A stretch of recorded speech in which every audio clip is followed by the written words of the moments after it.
సకల సమస్యల పరిష్కారాలయం శ్రీ కంచి కామాక్షి అమ్మవారి జ్యోతిష్యాలయం. స్త్రీ పురుషులకు ఎటువంటి సమస్యలకైనా 100% పరిష్కారం చూపబడును.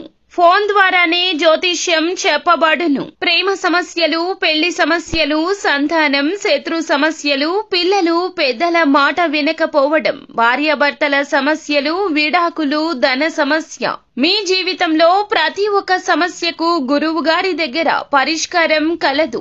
రియల్ ఎస్టేట్, కోర్టు సమస్యలు, రాజకీయం, సినీ రంగం, విదేశీ యానం, విద్య, ఉద్యోగం, వ్యాపారం, చెడు ప్రయోగాలకు నివారణ చేయబడును. ఈ గురువు గారి దగ్గర ఎంతో మంది లబ్ధి పొంది ఉన్నారు. ఒక్కసారి ప్రయత్నించండి. గురూజీ గణపతి రాజు. Phone number 9963985895. ఈ రోజున మధ్యాహ్నం 2 గంటలు దాటాక గుండె బద్దలయ్యే ఒక వార్తను వినబోతున్నారు. ఈ యొక్క వార్త రావడం అనేది మీ గోచార స్థితి. ఈ యొక్క స్థితి నుండి తప్పించుకోలేరు. అయితే ఏం జరగబోతుంది, ఎటువంటి ఫలితాలు మీకైతే కలగబోతున్నాయి తదితర అన్ని వివరాలు వీడియోలో తెలుసుకుందాము. వీడియో నచ్చితే తప్పకుండా ఒక చిన్న లైక్ అయితే చేసి మమ్మల్ని సపోర్ట్ చేయండి. ఇక ఆలస్యం లేకుండా వీడియోలోకి వచ్చేద్దాము.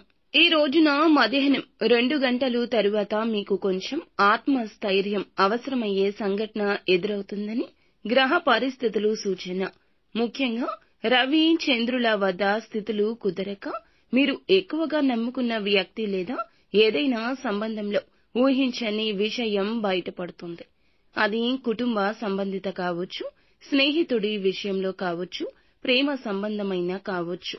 మీ యొక్క గుండెను బాధించే విషయం ఎవరో మీరు విశ్వసించిన వ్యక్తి, అంటే మీరు కష్టపడుతూ భరోసాగా నిలబెట్టిన ఒక వ్యక్తి వేరే దారి చూసుకుని ఉంటారు, లేదా వేరే తప్పుదారి పట్టించి ఉంటారు. ఈ వార్త మీకు ఫోన్ కాల్ ద్వారా 3వ వ్యక్తి ద్వారా తెలిసే అవకాశం ఉంటుంది. కొంతమంది రాశి వారికి ఇది ఇంట్లో జరుగుతుంది, ఇంకొంతమందికి బయట జరుగుతుంది. ఈ రాశి వారికి శని ప్రస్తుతం అష్టమంలో సంచరిస్తున్నందువల్ల కొన్ని కర్మల ఫలితాలు ముందే ఎదురవుతాయి. ఇది చెడు కాదు, అసలు నిజాన్ని తెలుసుకోవడానికి ఒక అవకాశం. నిజాన్ని తెలుసుకుని ముందుకు ఎలా పోవాలో నిర్ణయించుకోవడానికి ఈ సంఘటన ఉపయోగపడుతుంది. మొదట శాంతంగా ఉండండి. హుటాహుటిన ఎలాంటి నిర్ణయం తీసుకోవద్దు. ఆవేశంతో మాట్లాడుతూ సమస్యలు మరింత తెచ్చుకోవద్దు. మీకు చెప్పిన సమాచారం నిజమో కాదో పూర్తిగా తనిఖీ చేయండి. సోషల్ మీడియా, ఫోన్లో మీ టెక్నాలజీని ఉపయోగించి క్లారిటీకి రండి. కుటుంబానికి సపోర్ట్ అవసరమైతే పెద్దలను నమ్మి చెప్పండి. మీరు ఒక్కరే ఇబ్బంది పడకుండా మౌనం వీడి లోపలి బాధను బయటపెట్టండి. ఈ యొక్క వార్త పెద్ద షాక్ ఇచ్చినా దీనివల్ల జీవితం ఆగిపోదు. మీరు బలమైన వ్యక్తి. ఆర్థికంగా, వ్యక్తిగతంగా నష్టం జరగకూడదు.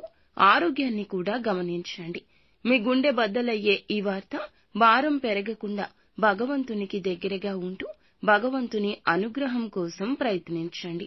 ఈ దశ తాత్కాలికమే, అంతా ఈశ్వరుడు.